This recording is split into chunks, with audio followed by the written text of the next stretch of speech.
sa lahat, aming pinakamamahal na Panginoong Hesus, Diyos na banayad sa pagkagalit sagada sa kahabagan sa mga naunang mabungang panalangin po ng aming beloved Honorable Evangelist Joel de Almeida, End Time Prophet, Lord God.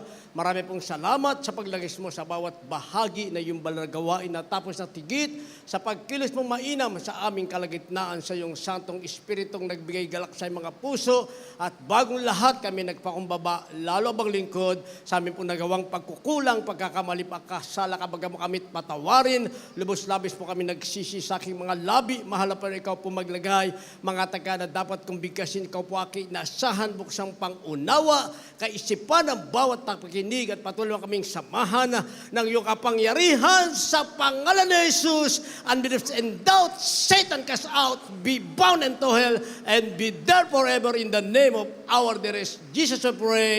Amen and amen. Everybody say, praise the Lord.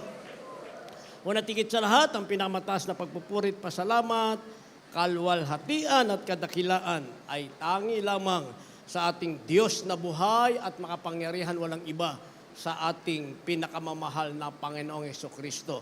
Ako po'y nagpaabot ng dobling paggalang sa ating pong beloved parents in the Lord at hindi po natin malilimutan ang mga turo at aral na iniwan ng ating beloved Honorable Evangelist Joel de Almeida, the end time prophet of our loving God. Gayon din po ang ating beloved Arbostan Pastor, our beloved Mama Dear. Ako po'y nagpaabot ng paggalang, pagbati po sa mga beloved children ng ating beloved parents in the Lord.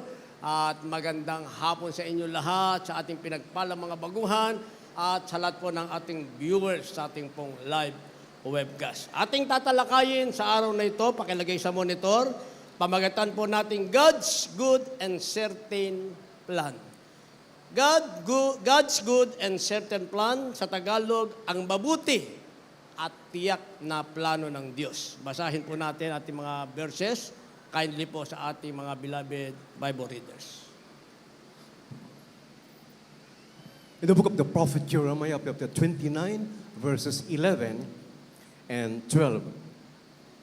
For I know the thoughts that I think toward you, saith the Lord, thoughts of peace and not of evil, to give you an expected end. Then shall you call upon me, and you shall go and pray unto me, and I will hearken unto you. God bless po, kindly sa Tagalog. Jeremias Kapitulo 29, ang talatay 11 hanggang 12. Sapagat nalalaman ko ang mga pag-iisip na aking iniisip sa inyo. Sabi ng Panginoon ng mga pag-iisip tungkol sa kapayapaan at hindi tungkol sa kasamaan, upang bigyan kayo ng pag-asa sa iyong huling wakas. Dito po sa 12, at kayo nagsisitawag sa akin, at kayo magsisipanalangin sa akin, at aking didinggin kayo. Amen. Palakpakan po natin mga minamahal. Pamalakpak muna tayo ng sabay-sabay ng may pasasalamat sa ating mahal na Panginoon. Lahat magsabi ng praise the Lord. Ating tinatalakay, God's good and certain plan, ang mabuti at tiyak na plano ng Diyos. Bakit sinasabing mabuti at tiyak ang plano ng Diyos, mga minamahal? Dahil Diyos, kapag nagplano, mga minamahal, para sa kanyang mahal na mga anak, ay merong katiyakan. Pero ang tao, mga minamahal, magpaplano siya sa kanyang sarili. Hindi para sa Diyos, para sa kanyang sarili. Kaya walang katiyakan. Pero kapag ang Diyos ang nagplano, mga minamahal, may katiyakan ito. Dahil ito'y siya ikabubuti at hindi ikapapahamak ng mga tapat na naglilingkod sa Kanya. Kaya sabi ng ating nabasa, sapagkat nalalaman ko ang mga pag-iisip na aking iniisip sa inyo, sabi ng Panginoon. Mga pag-iisip tungkol sa kapayapaan at hindi tungkol sa kasamaan, upang bigyan tayo o kayo ng pag-asa sa inyong huling wakas. Sa huling wakas ng tao, mga minamahal, ayaw ng ating mahal na Panginoon, ng ating mabait na Diyos sa langit, na ang huling wakas mo, ikaw ay nasa karamdaman, ikaw ay nasa kahirapan, mga minamahal, worst scenario, itapon ang kaluluwa mo sa impyerno. Ang gusto ng ating mahal na Panginoon, kaya tayo tinawag sa katotohanan ito, maganap ang kanyang pag-iisip, hindi yung ating pag-iisip, maganap ang plano ng Diyos, hindi ang ating plano. Sabi ng ating nabasa, ito'y kapayapaan at hindi sa tinatawag na pagkapahamak. Kaya sabi ng banal na kasulatan, mga minamahal, ang kaisipan ng Diyos ay iba sa kaisipan ng tao. Magkaiba yon, mga minamahal. Hindi pwedeng sabihin ng tao, ang pag-iisip ko ay pag-iisip ng Diyos. Hindi pwede. Dahil mismo ang Diyos ang nagsasabi, mga minamahal, God's thoughts are higher than man's thoughts. Yung pag-iisip daw ng Diyos, mga minamahal, iba ito sa pag-iisip ng tao. Dahil ang tao ay mag-iisip para sa kanyang sarili, pero ang Diyos ay mag-iisip para sa taong nagmamahal sa Kanya. Basahin natin. Kindly po.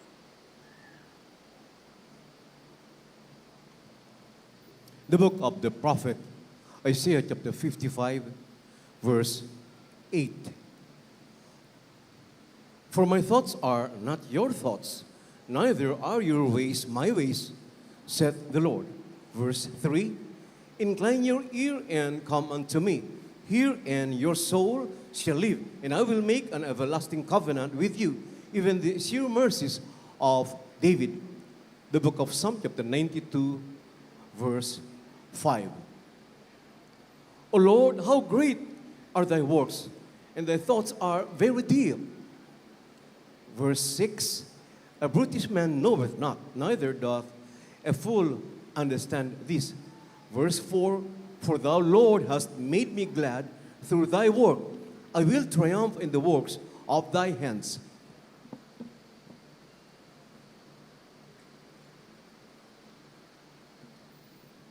Dito po sa aklat ng Isaias, Kapitulo 55, ang talatay 8 at 3. Sapagkat ang aking pag-iisip ay hindi ninyo mga pag-iisip, o ang inyong mga lakad ay aking mga lakad, sabi ng Panginoon. Sa 3, inyong ikiling ang inyong tainga at magsiparito kayo sa akin. Kayo'y magsipakinig at ang inyong kaluluwa ay mabubuhay. At ako'y makikipagtipan sa inyo ng walang hanggan sa makatuwid bagay ng tunay na mga kaawaan ni David. Dito po sa aklat ng mga awit, Kapitulo 92, ang talata po ay 5 at 6, balik sa 4. Kay dakila ng iyong mga gawa, O Panginoon, ang iyong mga pag-iisip ay totoong malalim. Ang taong hangal ay hindi nakakaalam, ni nauunawa man ito ng mangmang. 4. Sapagkat ikaw, Panginoon, iyong pinasaya ako sa iyong gawa. Ako'y magtatagumpay sa mga gawa ng iyong mga kamay. Amen. God bless you. Palakpakan po muna natin uli, mga minamahal, na malakas na palakpak ang ating mahal na Panginoon. Lahat magsabi ng praise the Lord. Kinuha natin ang term na ito sa aking pag-iisip doon sa ating teksto na Jeremiah 29 verse 11. Kaya sinasabi, mga minamahal, na God's thoughts are higher than man's thoughts, o ang kaisipan ng Diyos ay iba sa kaisipan ng tao. Hindi pwedeng magkapareho, mga minamahal. Dahil kung ang Diyos ang mag-iisip, mga minamahal, ibibigay niya ang lahat sa tao para ang tao ay maligtas, maging maligaya, masaya, at hindi mapahama. Pero ang pag-iisip ng tao, pansamantalang kaligayahan, ang dulo naman ay tinatawag na kapahamakan. Kaya sabi ng ating nabasa, mga minamahal, Isaiah 55 verse 8, sapagkat ang aking pag-iisip ay hindi ninyo pag-iisip, o ang inyong mga lakad ay aking mga lakad, sabi ng Panginoon. Sa madalit salita, magkaiba ito, mga minamahal. Kung sasabihin ng tao, ang lakad kong ito'y para sa Panginoon, pero hindi ka naglingkod sa Diyos, o hindi ka naglilingkod sa Diyos, o sumasawata ka sa kalooban ng Diyos o sa utos ng Panginoon, lakad mo lang yan. Sinasabi lang ng labi mo na ang lakad mo'y para sa Panginoon, mga minamahal, pero yan ay sarili mong lakad. Hindi pag-iisip at hindi lakad ng Panginoon. Simpleng halimbawa, mga minamahal, isang Kristiyanong tumataya sa loto at pagkatapos nakita siya ng kapwa niya Kristiyano, O Brad, bakit ka tumatawa sa loto? Ito naman para naman sa gawain ng Panginoon. Pag ako'y tumama, magbibigay ako sa gawain ng Panginoon. O pag-iisip ng tao yun, mga minamahal. Hindi yun pag-iisip ng Diyos. Ginamit lamang ng tao ang Diyos sa kanyang sariling kapakanan. Dahil sa banal na kasulatan, wala namang nakasulat, tumaya ka ng loto, magsugal ka para magbigay ka ng bahagi sa Panginoon o sa gawain ng Panginoon. Ang nasa banal na kasulatan, gawin mo ang kalooban ng Diyos. Hindi mo kailangang tumaya sa loto. Pagpapalaing ka ng ating pinakamamahal na Panginoong Hesukristo. Hindi mo kailangang sumugal, mga minamahal, dahil ang lugar, mga minamahal, na sugalan ay lugar yan ng mga taong sanlibutan.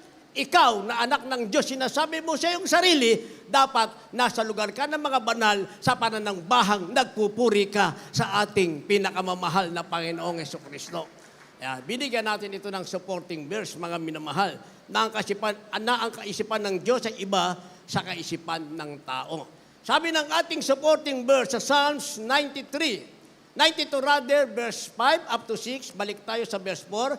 Sabi ng verse 5, kay dakila ng iyong magawa o Panginoon, ang iyong pag-iisip ay totoong malalim. Bakit sinasabing malalim ang pag-iisip ng Diyos, mga minamahal? Sapagkat alam ng Diyos ang lahat, alam ng Diyos ang iniisip mo, alam ng mahal na Panginoon ang plano mo, alam ng mahal na Panginoon ano ang mangyayari sa iyo sa susunod na araw at darating pang mga araw. Sapagkat ang plano ng Diyos ay higit pa, mga minamahal, sa ating nakikita at naintindihan. Tayo, ang plano natin, itong nakikita natin para sa ating sarili. Mga minamahal, ito ang naintindihan natin para sa ating sarili, sa ating pangangailangan. Pero malalim ang plano ng Diyos, mga minamahal. Sa inaakala mong matatanggap mo, higit pa dyan ang gustong ibigay sa iyo ng ating pinakamamahal na Panginoon. At yan ay ating napatunayan, mga minamahal. Tingnan nyo, noong 1970s, 1960s, 1970s, 80s, 90s, mga minamahal, anong uso? Kapag ikay dinala sa hospital, butasan yung iyong throat kag meron kang problema para ka makahinga. Yung aking tiya dumaan sa ganyang proseso, mga minamahal. Ngayon, iba na ang proseso. Pagdala sa ospital, lalagyan ka ng tubo. Pumunta ka, humihinga pa. Pag uwi mo, may tubo ka na, wala ka ng hininga. Yun ang plano ng tao, mga minamahal, na i-enhance. Siya ikapapahamak ng kapwa-tao. Pero ang plano ng Diyos, malalim. Hindi mo nakikita, hindi mo naiintindihan, pero magbibigay ng malaking benepisyo para sa iyo. Iyon ang pag-iisip ng Diyos, mga minamahal, na malayo sa ating pag-iisip. Sabi ng ating nabasa, sapagkat ikaw, Panginoon, iyong pinasaya ko sa iyong gawa. Sa gawa ng Diyos, masasayahin ka niya. Magagalak ang iyong puso. Ako, masayang-masaya ako, mga minamahal. Ang ketong ko na halos 37 years na hindi na bumalik, mga minamahal, talagang sasaya ang puso ko. Maraming taong naghirap sa karamdaman, mayayamang naghirap sa karamdaman, mayaman, nasa wheelchair lang, nasa hospital lang, mga minamahal, naka-hospital arrest, nasa bahay lang nila, maliit lang ang kwarto. Pero mayaman, walang saya ang kanilang buhay. Pero sabi ng ating nabasa, sapagkat ikaw, Panginoon, iyong pinasaya ako sa iyong gawa. Kaya ko, sasabihin ko sa aking sarili, masayang-masaya ako sa gawa ng Panginoon sa akin. Dahil nung hindi ko pa nakilala ang ating mahal na Panginoon, ang aking Diyos ay Diyos ng relihiyon na itinuro ng aking magulang, mga minamahal, lahat ng paraan para gumaling ang aking karamdaman, ketong ay ginawa ko na. Pero hindi ako naging masaya. Kamatayan ang tanging kapalit para hindi ko na maramdaman pa ang aking kalagayang walang patutunguhan. Pero nang makilala ko ang ating mahal na Panginoon, mga minamahal, ang kaisipan ng Diyos, ang siyang naganap sa aking buhay, sasabihin kong masayang-masaya ang aking buhay, naghihintay na lamang ng pagbabalik ng ating pinakamamahal na Panginoong Hesus. Nakalagay naman pala sa banal na kasulatan. Uulitin natin ang sabi, sapagkat ikaw, Panginoon, iyong pinasaya ako sa iyong gawa, ako'y magtatagumpay sa gawa ng iyong mga kamay. Kaya hindi yung kamay natin ang gagawa para ikaw ay magtagumpay. Sabi ng ating nabasa, ang kaisipan ng Panginoon, ang kamay ng Panginoon ay gagawa para sa iyo. Susunod ka lang sa kalooban ng Diyos para ikaw ay magtatagumpay. Yun ang nakalagay sa banal na kasulatan, mga minamahal. Verse 5, ang sabi, kay dakila ng iyong magawa o Panginoon, ang iyong pag-iisip ay totoong malalim. Ang taong hangal ay hindi nakakaalam ni naunawa man ito ng mangmang. Ang nakaunawa lang pala nito, mga minamahal, ay yung taong pantas.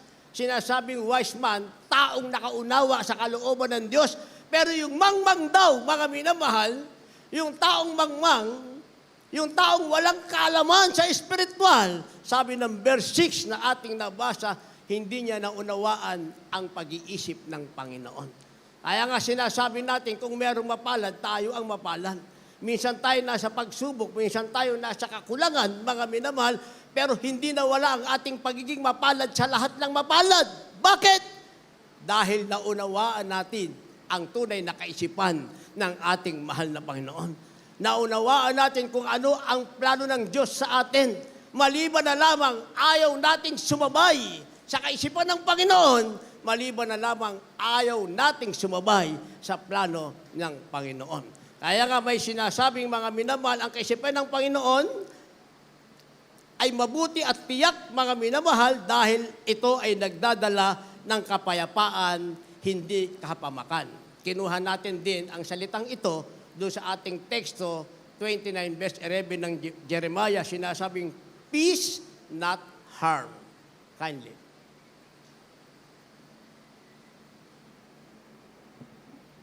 The Gospel, John chapter 14, verse 27. Peace I leave with you. My peace I give unto you. Not as the world giveth, give I unto you.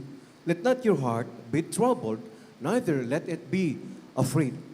The book of Numbers chapter 6, verses 24, 25, and 26. The Lord bless thee and keep thee. The Lord make his face shine upon thee and be gracious unto thee. The Lord lift up his countenance upon thee and give thee peace.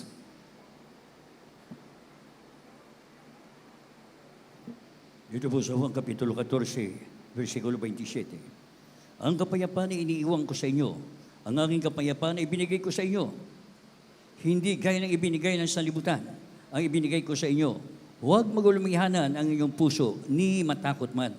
Dito po sa Bilang, Kapitulo 6, versikulo 24 hanggang 26. Pagpalain ka nawa ng Panginoon at ingatan ka. Paliwanagan nawa ang Panginoon ang kanyang mukha sa iyo at mahabag sa iyo. Iligap nawa ng Panginoon ang kanyang mukha sa iyo at bigyan ka ng kapayapaan. Amen. Amen. Palakpakan po natin ang ating pinakamamahal na Panginoon. Sabay-sabay muna tayong pumalakpak. Lahat magsabi ng praise the Lord. Ang mabuti at tiyak na plano ng Diyos, sinasabing God's good and certain plan, mga minamahal, ito ay nagbibigay ng tinatawag na kapayapaan, hindi kapamakan. Sinasabing peace, not harm. Sabi ng ating nabasa, mga minamahal, ano ang ibinibigay ng Diyos? Sa John chapter 14, verse 27 na ating nabasa, ang kapayapaan ay iniiwan ko sa inyo. Ang sabi ng ating nabasa, ang iniwan ng Diyos ay kapayapaan, mga minamahal. Ang aking kapayapaan ay ibinibigay ko sa inyo. Sa madalit salita, mga minamahal, yung kapayapaan, ang tanging pinanggagalingan nito at nagbibigay ay walang ibang ating mahal na Panginoon. Makukuha mo sa ating mahal na Panginoon, libre at walang bayad, mga minamahal. Kaiba ito sa kapayapaang ibinibigay ng sanlibutan. Kaya ang sabi, hindi gaya ng ibinibigay ng sanlibutan ang ibinibigay ko sa inyo. Huwag magulmihanan ng inyong puso ni matakot man. Sa makatuwid, mga minamahal, kaya pala sinabi dun sa praise, mga minamahal, kapayapaan at hindi kapamakan. Sa Jeremiah 29 verse 11, yung ating teksto, na ang ibinibigay ng Diyos, mga minamahal, ay kapayapaan at hindi kapamakan. Dahil sabi ng ating nabasa, mga minamahal, hindi ka dapat matakot. Hindi ka dapat magulmihanan. Dahil kung ikaw ay naglilingkod sa ating mahal na Panginoon, ang isang bagay na malayo sa iyo ay ang tinatawag na pagkapahamak. Dahil ang ibinigay at iniwan sa iyo ng ating mahal na Panginoon ay walang iba kundi ang tinatawag na kapayapaan. Sinasabi ng banal na kasulatan, mga minamahal, libo ang mabubuwal sa iyong kanan at kaliwa sa iyong harap at likod. Pero ikaw ay mananatiling nakatayo. Bakit? Dahil merong ibinigay sa iyong kapayapaan ang ating mahal na Panginoon. Hindi ka mababalisa sa tinatawag na masamang balita Nakalagay yan sa banal na kasulatan. Dati na nating nagamit yung mga bersikulo na yan, mga minamahal. Kinukumpirm ng banal na kasulatan, ang kapayapaang ito, ang pinanggagalingan at ang tanging nagbibigay ay walang iba, kundi ang ating pinakamamahal na Panginoong Hesukristo. Yan, nilagyan natin ng supporting verse, mga minamahal. Dito sa Book of Numbers, chapter 6, verse 24 up to 26, sabi ng 24, mga minamahal, kaya sinabing huwag kang matakot, huwag magulumihan ng iyong puso. Dahil ang sabi rito, pagpalaing kawa ng Panginoon at ingatan ka. O yung pangakong pagpapala, yung hinahanap mong pagpapala, mga minamahal, ay hindi mo makukuha sa sarili mong kamay, sa sarili mong pag-iisip. Ang sabi, Diyos ang magbibigay sa iyo niyan, kasama ang pag-iingat sa iyo. Kaya sa sanlibutan, mga minamahal, sinuwerte sila, pero walang pag-iingat. Kaya tignan nyo ngayon, mayayaman ang tao, mga minamahal, pero takbo rito, takbo roon. Kaguluhan dito, kaguluhan doon. Both side, parehong grupo, parehong hindi makatulog yan, mga minamahal. Hindi ba? Dahil wala silang kapayapaan, mga minamahal. Yung pagpapalang nasa kanila, pansamantala lamang, mga minamahal, pero isang araw, naka-freeze na, wala na silang pakikinabangan, nasa rehas na bakal pa. Samantala, mga tunay na anak ng Diyos, mga minamahal, napalaya na tayo sa rehas ng kasalanan. Pinalaya tayo ng ating mahal na Panginoon. Ngayon, tayo'y malaya na. Sabi ng banal na kasulatan, huwag mong gamitin ang iyong kalayaan upang ihandog muli ang iyong sarili sa kasalanan. Isipin mo na lamang ibinigay ng Diyos ay kapayapaan, hindi tinatawag na pagkapahama. Ay ang sabi, pagpalain ka nawa ng Panginoon, ingatan ka. Verse 25, paliwanagin nawa ng Panginoon ang kanyang mukha sa iyo at mahabag sa iyo. Nasa atin palagi ang liwanag ng Panginoon. Yung habag ng Diyos sa bawat umaga, sabi ng banal na kasulatan, ito'y bago ibinibigay sa iyo ng ating mahal na Panginoon.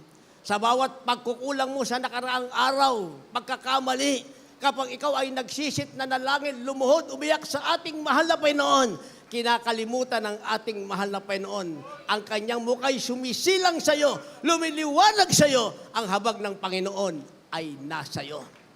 Nakalagay sa banal na kasulatan, mga minamahal. Verse 6, ang sabi, ilingap nawa ng Panginoon ang kanyang mukha sa iyo at bigyan ka ng kapayapaan. Palakpakan muna natin ang ating mahal na Panginoon. Kaya sinasabing peace, not harm. Kaya yung Jeremiah 29, verse 11, mga minamahal, palagi nating napapakinggan yan. Pero pag hinati-hati mo yan, mauunawaan mo ang mabuting pag-iisip ng mahal na Panginoon, mauunawaan mo, mga minamahal, na ang ibinibigay sa iyo ng mahal na Panginoon ay tinatawag na kapayapaan, hindi kapamakan, at kalakip nito, meron pang tinatawag na endurance and hope. Endurance and hope, ang ibig sabihin, pagtitiis at pag-asa. Kindly. In the book of James, chapter 1, verses 2, 3, and 4. My brethren, count it all joy when you fall into diverse temptations, knowing this, that the trying of your faith worketh patience. But let patience have her perfect work, that ye may be perfect, not entire, wanting nothing. The book of Numbers,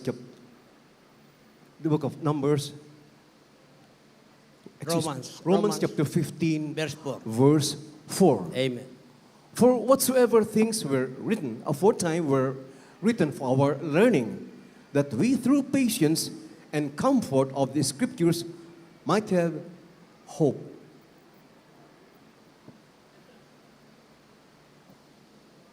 Dito po sa aklat ng Santiago, Kapitulo 1, ang talatay 2 hanggang 4.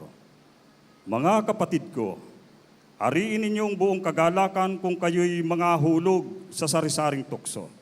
Yamang nalalaman na ang pagsubok sa inyong pananampalataya ay gumagawa ng pagtitiis.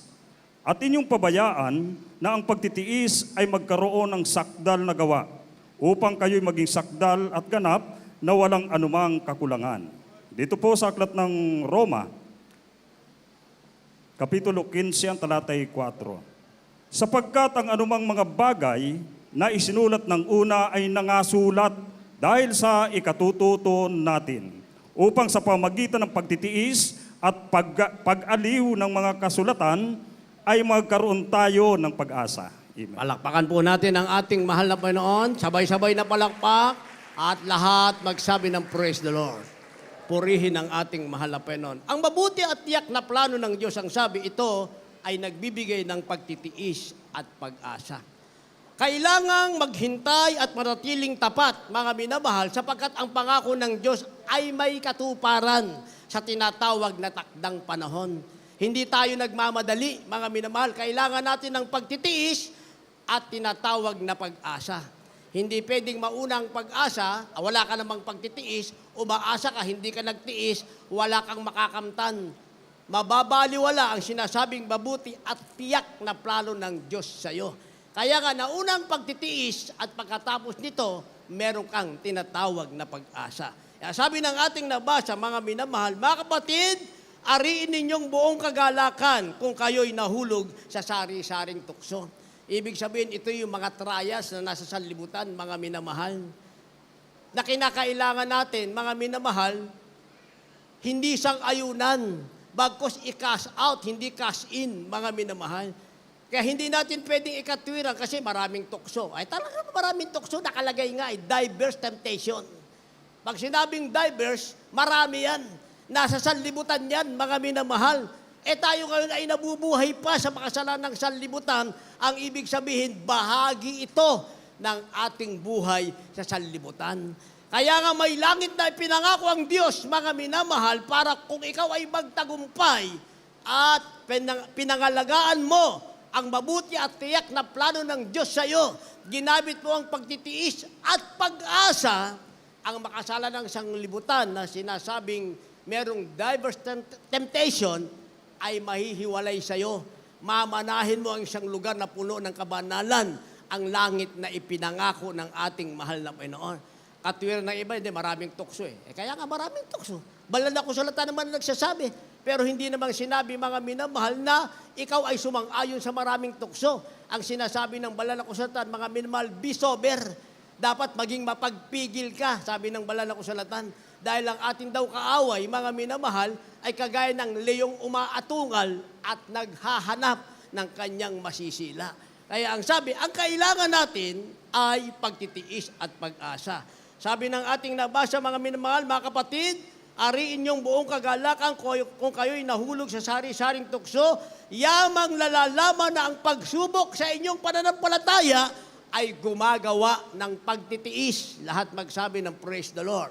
Ito pala yung pagsubok sa pananampalataya. Hindi natin pwedeng sisihin ng marami, kasi marami kasing pagsubok hindi. Sabi ng ating nabasa, unawain mo, mga minamahal. Ito ay testing. To test your faith, sabi ng ating nabasa, testingin ang iyong pananampalataya. Kaya sabi ng ating nabasa, mga minamahal, sa 4, at inyong pabayaan na ang pagtitiis ay magkaroon ng sakdal na gawa. Yun ang tanging solusyon, mga minamahal. Habang umiiwas ka sa maraming temptation, sa maraming pagsubok, sa maraming tukso, mga minamahal, palitan mo ito ng sakdal na gawa sa harap ng ating mahal na Panginoon. Kalakip ang iyong pagtitiis. Naintindihan natin. Kahit marami pang nabalitang tumama sa loto, ay huwag kang pumila dyan. Hindi yan para sa'yo. Ang loto, hindi para sa Kristiyano, mga minamahal. Loto, para sa sanlibutan, ang sa Kristiyano, langit. Magkaiba yon, mga minamahal. Kaya mamili ka, ano gusto mo? Sa loto ka, LD nagsimula yon. O sa langit, yun ang buhay na walang hanggan sa piling ng ating mahal na Panginoon. Sabi ng ating nabasa, iyong pabayaan ang pagtitiis ay magkaroon ng sakdal na gawa upang kayo'y maging sakdal at ganap na walang anumang kakulangan. Ayun palang resulta, mga minamahal. Kaya ang mabuti tiyak na plano ng Diyos ay may pagtitiis at pag-asa, mga minamahal, para matapos mong gawa ng sakdal na gawa, ang sabi, magiging ganap ka at ikaw ay walang kakulangan. Perpekto ka sa harap ng ating mahal na Panginoon. Palakpakan muna natin ang ating mahal na Panginoon. And finally, mga minamahal, sinasabing ang mabuti at tiyak na plano ng Diyos, ang Diyos ang may hawak ng lahat. sinasabing God is in control.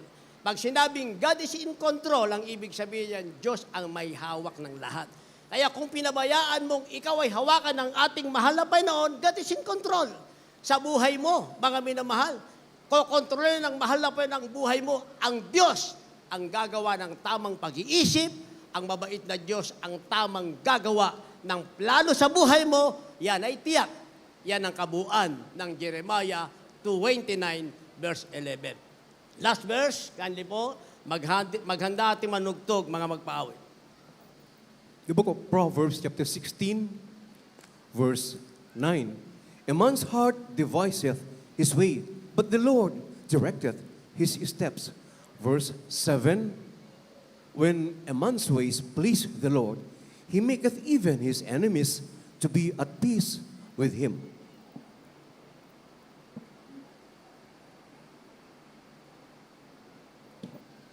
Kawikaan Kapitulo 16, versikulo 9, balik sa 7. Ang puso ng tao'y kumakatha sa kanyang lakad, ngunit ang Panginoon ang nagtutuwid ng kanyang mga hakbang. Pagka ang mga lakad ng tao ay nakapapalugod sa Panginoon, kanyang tinitiwasay sa kanya pati ng kanyang mga kaaway. Palakpakan po natin ang ating mahal na Panginoon. Last verse na. Last verse na po, malakpak tayo ng may galak at pasasalamat. Lahat magsabi ng praise the Lord. Purihin ang ating mahal na Panginoon. God is in control. Ang ibig sabihin, ang Diyos ay may hawak ng lahat. Kaya pag pinabayaan mo ang Diyos ang kumontrol sa'yo, pinabayaan mong mahal na Panginoon ang humawak sa'yo, mga minamahal, ang Jeremiah 29 verse 11, yan ay para sa'yo.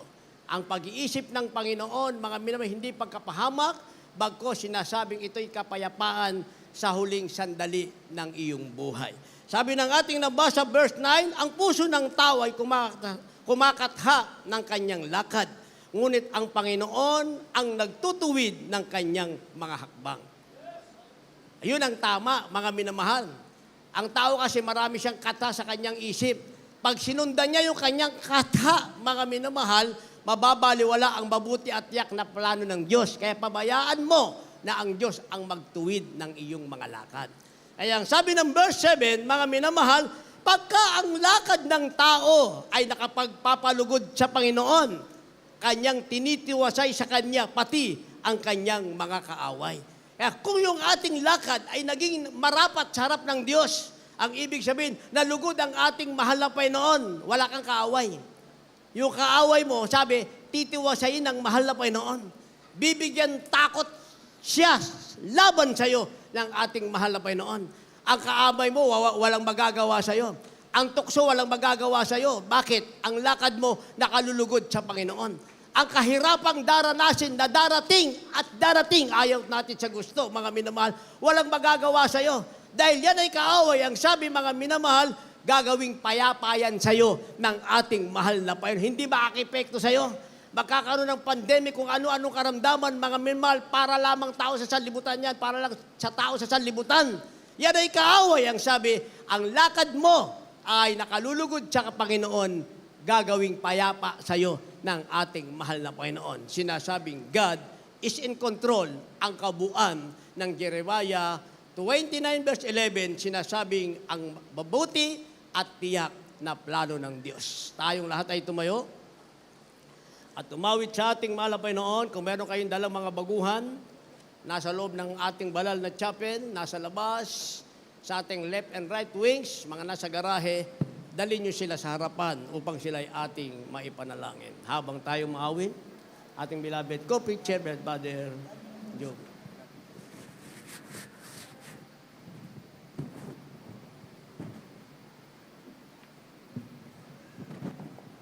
Amen. Praise the Lord. God bless you, beloved ordained preacher, Louis Angelias. At kami po nag-aanyaya, nananawagan sa lahat po ng ating minamahal mga bisita, maging ating live webcast viewer. Ngayon po ang araw ng kaligtasan habang tayo umaawit, mga minamahal ko.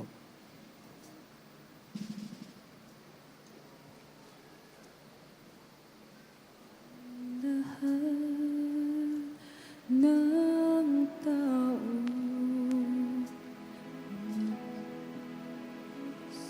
sa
sa utos mo,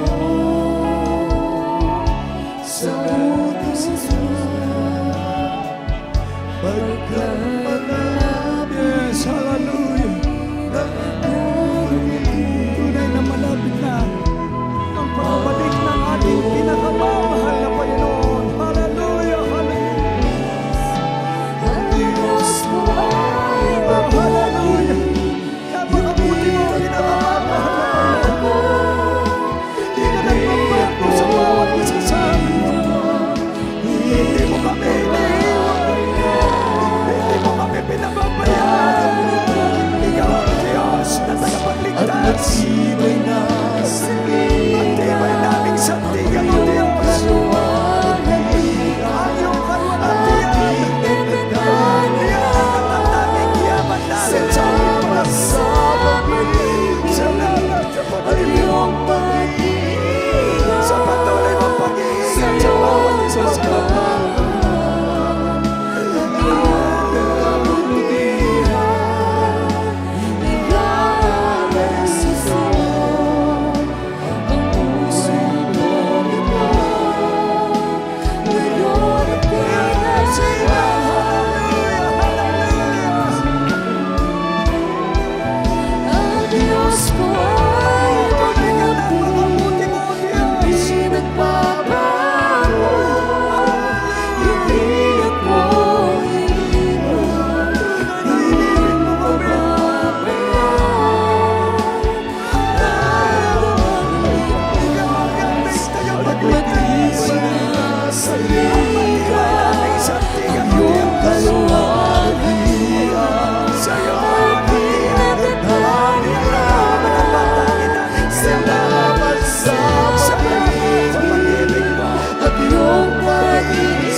Praise the Lord. Purihin ang ating dakilang Diyos.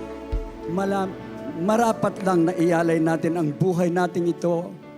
Dahil ang nais ng Diyos sa bawat isa sa atin, yung mabuti at tiyak na pagmamahal ng ating dakilang Diyos.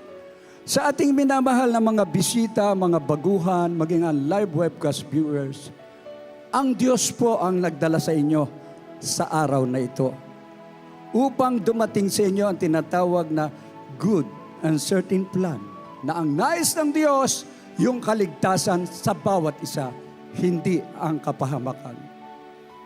Matutupad lamang yan kung masusunod ang 4 na reglamento ng kaligtasan. Una po, kailangan mong sumampalataya sa nag-iisang Diyos na lumikha sa iyo, ang Diyos na nagkatawang tao, namatay sa krus ng Kalbaryo, nabuhay na maguli, at sa ating banal na gawain, nararamdaman natin ang kanyang banal na Espiritu. dahil siya'y sinasamba sa Espiritu at katotohanan. Siya ang ating pinakamamahal na Panginoong Hesus. Siya ang Alpha at Omega. Siya ang Diyos ng mga Diyos, Hari ng mga hari. Walang iba ang ating pinakamamahal na Panginoong Hesus. Pagkatapos mo sumampalataya, lalakip ang pangalawa, kailangan mong pagsisihan ang lahat ng iyong kasalanan. Kompletong pagtalikod, hindi ka na babalik sa makasalanang pamumuhay dahil nais ng Diyos patawarin ka upang ikaw ay maging banal. Amen? Ang pangatlo, para maging lubusan kang banal, ikaw ay kinakailangang mabautismuhan sa tubig sa pangalan ni Jesus. Gawa 2:38, mangagsisi kayo at magpabautismo sa pangalan ni Jesus sa ikapagpapatawad ng iyong kasalanan at tatanggapin mo ang kaloob ng Espiritu Santo. Pag ikaw ay inulubog sa tubig, pag ahon mo, ikaw ay magiging malinis na, tinatawad ka na ng ating malapay noon, ang tawag sa iyo ay banal. Sa patuloy mong paglilingkod, ang ikaapat na reglamento, ang banal na Espiritu ay sasayo. Tatawagin kang banal, tagapagmana ng buhay na walang hanggan, ang banal na lugar na doon ang pakanasahin natin, ang pangako niya ay ang buhay na walang hanggan. Kaya sa inyong patuloy na paglilingkod, doon na ang bubuhos ang lahat ng pagpapala. Sa mga oras na ito, ang nais ng Diyos, isuko mo ang iyong buhay mo sa araw na ito. Itaas mo ang iyong dalawang kamay. Ikaw ay pumikit at yumuko. Taos-pusong sumunod sa panalangin ito. Pinakamamahal na Panginoong Hesus, narito po ako, buong puso, nagpapakumbaba. Humihingi ng kapatawaran sa lahat ng aking mga kasalanan. Linisin mo ako ng iyong banal na dugo na umago sa krus ng Kalbaryo. Buong pagpapakumbaba, tinatanggap kita bilang Diyos at Hari ng aking buhay. Manahan ka sa akin hanggang sa iyong nalalapit na pagbabalik. Sa pangalan ni Jesus, Amen. Praise the Lord. Kami po ang manalangin para sa inyo. Mapagpala naming Ama, Diyos na makapangyarihan sa lahat.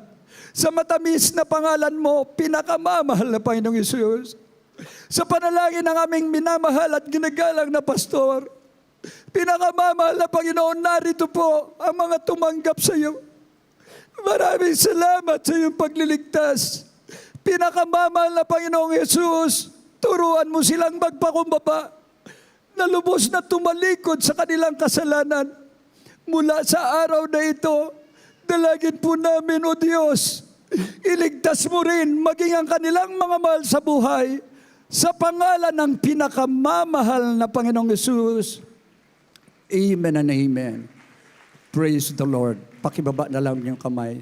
Dalawa na po yun na isagawa. Kayo lubos na sumampalataya, nagsisina sa inyong mga kasalanan, tinanggap nyo na ang ating pinakamamahal na Panginoong Jesus bilang sariling tagapagligtas. Kaya huwag pa kayong lumisan na hindi na bautismuhan upang maganap ang ikatlong reglamento, ang bautismo sa tubig sa pangalan ni Jesus. At magpatuloy kayo, mararamdaman nyo ang presensya ng ating pinakamamahal na Panginoon hanggang sa kanyang pagbabalik. Continuous po ang paglilingkod sa Diyos upang maakay mo rin, maanyayahan mo ang iyong mga kamag-anak, ang iyong mga kaibigan, mga unsaved loved ones, upang sila man din ay makamit ng plano ng Diyos, ang plano ng kaligtasan. Amen. Praise the Lord. Purihin ang ating dakilang Diyos at tayo dadako na po sa lahat po ng ating mga pangangailangan, mga minamahal ko, ating ibigay po ang buong pagkakataon sa ating beloved ordained preacher, Rob Blanco, prayer for the sick. God bless you, my beloved co-preacher, Robert Joey, amen, praise the Lord. Tayo po magkaisang tumalangin, maminamahal, bukas ang kalangitan para sa atin, mga minamahal. Muli tayo pinagpala ng ating mahal na Panginoon.